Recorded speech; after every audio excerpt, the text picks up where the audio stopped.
За Ираны спикер буюу манайхаар улсын их хурлын дарга нь алуулад байна. Али Ларишаны олон хүмүүс түүнийг Ираны хөшигний алдах стратегч, Ираны дэглэмийн уураг тарих гэж үздэг байсан юм байна.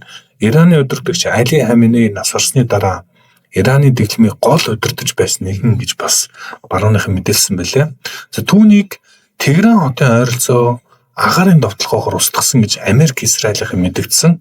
За Ираны зүгээс чимээгүй байж байгаад түүнийг алуулсан гэдгийг саяхан албан ёсоор хүлээн зөвшөөрлөө. Тэрээр хүү болон хамгаалтын албаныхантай цуг явж байгаад тэдэнтэй хамтаас алуулсан юм байна. Reuters агентлогийнхан түүнийг охиныхоо гэрт очиж байхдаа алуулсан гэж мэдээлсэн байна.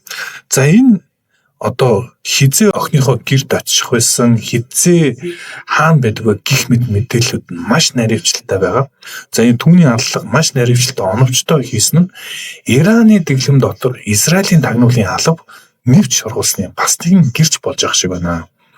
За Али Ларижаны гэдэг хайлт Америк, Их Британи, Орос зэрэг орнуудад хайгдаж Google-ээр тренд болоод байгаа юм байна.